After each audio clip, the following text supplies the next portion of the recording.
መጽሐፈ ኢዮብ ምዕራፍ 7 የሰው ሕይወት በምድር ላይ ብርቱ ተጋድሎ አይደለምን? ዘመኑስ እንደ ምንደኛ ዘመን አይደለምን? የምሽትን ጥላ እንደሚመኝ አገልጋይ ደሞዝንም እንደሚናፍቅ ምንደኛ እንዲሁ ከንቱ ወራት ታደሉኝ፣ የጉስቁልና ሌሊቶችም ተወሰኑልኝ። በተኛው ጊዜ መቼ ነግቶ እነሳለሁ እላለሁ። ሌሊቱ ይረዝማል እስኪ ነጋም እገላበጣለሁ። አካሌ ቆስሎ ትልና ቅርፊት ለብሷል። ቆዳዬ አፈግፍጓል፣ ቁስሌም አመርቅዟል። ዘመኔ ከሸማኔ መወርወሪያ ይልቅ ይፈጥናል፣ ያለ ተስፋም ያልቃል። ሕይወቴ ትንፋሽ ያህል እንደሆነች አስብ። ዓይኔም ከእንግዲህ ደስታን አያይም። አሁን የሚያየኝ ሰው ዓይን ከእንግዲህ አያየኝም። ትፈልገኛለህ፣ እኔ ግን የለሁም።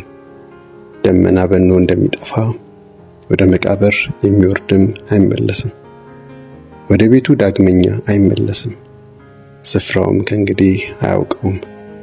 ስለዚህ ከቶ ዝም አልልም፣ በመንፈሴ ጭንቀት እናገራለሁ፣ በነፍሴም ምሬት አጉረመርማለሁ።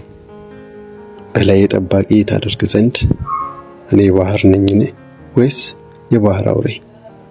አልጋዬ ያጽናናኛል፣ መኝታዬም ማጉረምረሜን ይቀንስልኛል ባልሁ ጊዜ አንተ በሕልም ታስፈራራኛለህ፣ በራእይም ታስደነግጠኛለህ። ስለዚህ እንዲሆኑ ከመኖር መታነቅና መሞትን እመርጣለሁ። ሕይወቴን እጸየፋለሁ፣ ዘላለም መኖር አልፈልግም። ዘመኔ እንደ እስትንፋስ ነውና ተወኝ።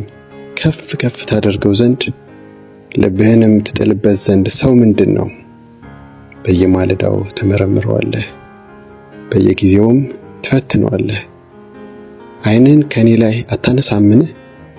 ምራቄን እንኳ እስክውጥ ፋታ አትሰጠኝምን? ሰውን የምትከታተል ሆይ ኃጢአት ብሠራ አንተን ምን አደርግሃለሁ? ለምን ኢላማህ አደረግከኝ? ለምንስ ሸክም ሆንሁብህ? መተላለፌን ለምን ይቅር አትልም? ኃጢአቴንስ ለምን አታስወግድልኝም? ትቢያ ውስጥ የምጋደምበት ጊዜ ደርሷል። ትፈልገኛለህ፣ እኔ ግን የለሁም።